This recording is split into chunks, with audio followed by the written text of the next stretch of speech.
الحلوة اللي يقولوا عليها هبلت نساو الرجال وحتى العيال الصغار، اللي هي حليوة ديال الصنيوة اللي دايره ضجة في مواقع التواصل الاجتماعي، واللي بارطاجوها بزاف مع المتابعين ديالهم ومع اخواتي الجزائريات وبعض اخواتي المغربيات، وقلت علاش لا ما نبارطاجيهاش مع المتتبعين ديالي.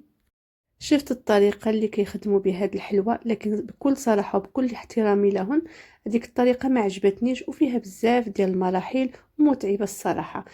غادي نخدمها لكم بطريقه سهله ومبسطه بدون تعقيدات كيف غادي تشوفوا معايا ان شاء الله في الفيديو.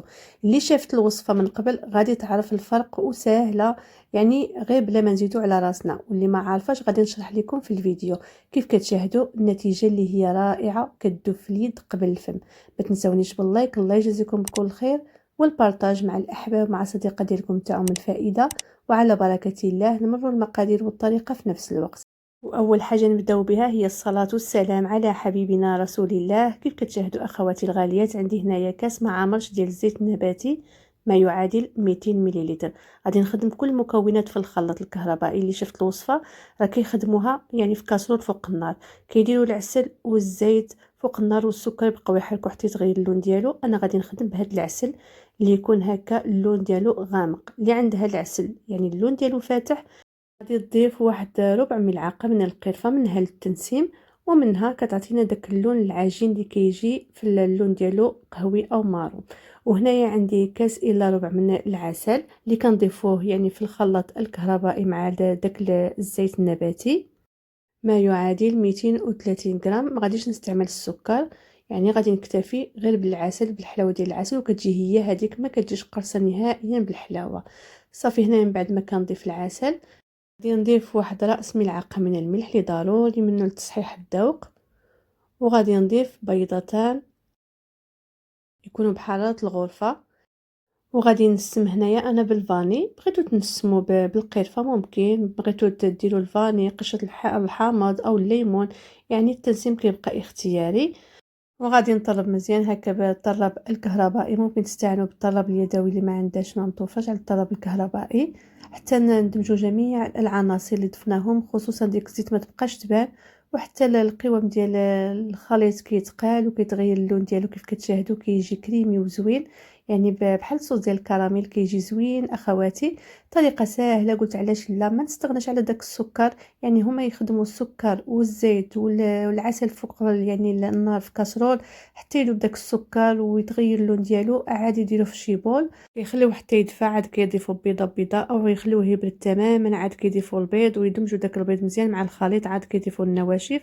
علاش ما نعوضش داك السكر بالعسل ونخدم بطريقه سهله وكذلك كنربح في الوقت.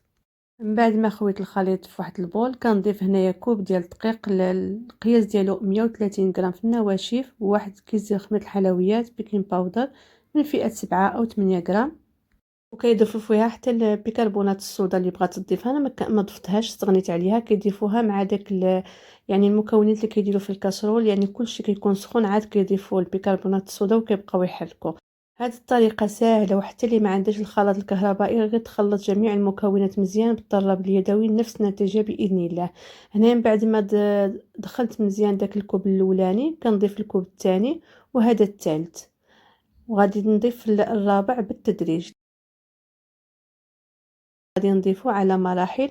خصنا نتحصلوا على عجينه اللي يكون القوام ديالها خفيفه، يعني كتكون طريه ما تكونش قاصحه، وكذلك ما تكونش الرخوه بزاف، ما تكونش مطلوقه بزاف. كيف غادي نوضح لكم غادي تشوفوا معايا ان شاء الله في الفيديو. ما بغيتش نقطع لكم المراحل خصوصا المبتدئات، واخا كنزرب شويه الفيديو لكن ما بغيتش نقطع المراحل ديال لم العجين. هنايا كيف كتشاهدوا من بعد ما دخل ديك الكميه مازال خصنا نضيف، وكل وحده حسب النوعيه ديال الدقيق. غادي نكمل الكميه كامله. خدات مني 4 ديال الاكواب، لكن كيبقى حسب الحجم ديال البيض والنوعيه ديال الدقيق، يعني الكاس الرابع كتضيفوه على مراحل. صافي هنا من بعد ما ضفت الكميه ديال الدقيق كامله كيف غادي تشوفوا ان شاء الله معايا العجين كيف كتكون رخوه وطريه، ما تقصحوهاش، يعني كتلصق شويه في اليد.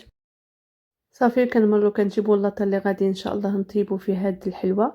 القطر ديال هاد اللاطه 32 سنتيمتر على 28. كندهنو هكا بالزيت النباتي قليل فقط من جميع الاطراف والجوانب، ممكن كذلك تدهنوها بالزبده. وفي هذه الاثناء راني شاعله الفرن باش يسخن.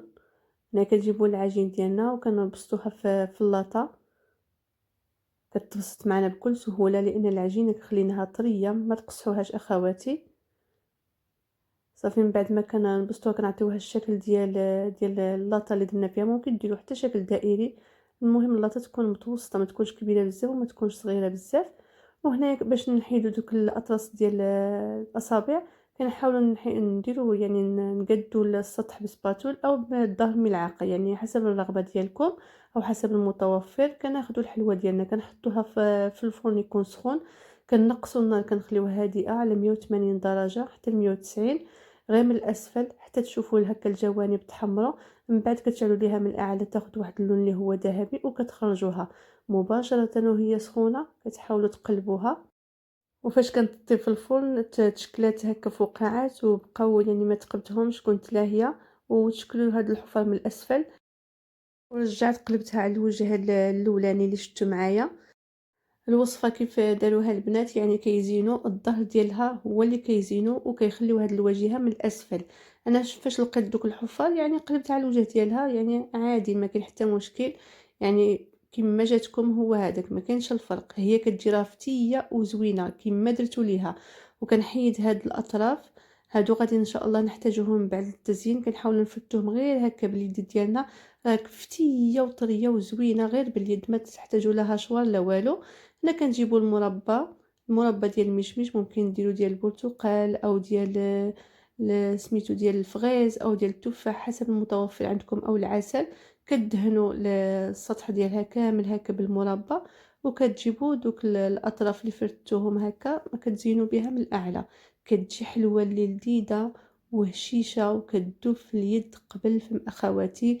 سهله في التحضير ديالها. اللي وصلت معايا حتى لهنا ما تنساونيش باللايك، الله يجازيكم بكل خير، والبارطاج مع الاحباب مع صديقه ديالكم تاعهم الفائده. واللي اول مره كتشاهد الفيديو ديالي كنرحب بها باش تشترك في القناه وتفعل الجرس باش توصل كل جديد الوصفات ان شاء الله.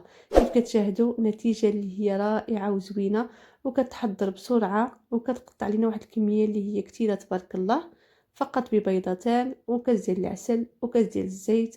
يعني طريقه سهله وسهلتها لكم يعني بالخلاط الكهربائي او ممكن ديروها غير بالخلاط اليدوي.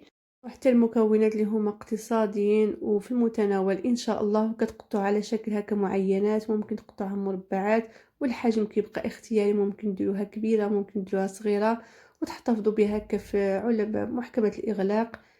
كتقدموها بالصحه والراحه في الكوتي لعائلتكم الصغيره او الضيوف ديالكم، او ممكن تاخذوها معكم الا كنتم معروضين. يعني الشكل ديالها كيجي راقي وحتى المذاق ديالها وبطريقه اللي هي سهله، ممكن توجدوها في اخر لحظه. وكيف كتشاهدوا هنا غادي نضغط عليها كتجي طريه وزوينه كتذوب في اليد قبل الفم اخواتي الغاليات. وهذه هي وصلنا لنهايه الفيديو. كنشكركم على المتابعه، الى فيديو قادم ان شاء الله، والسلام عليكم ورحمه الله تعالى وبركاته. في امان الله وحفظه. مع السلامه.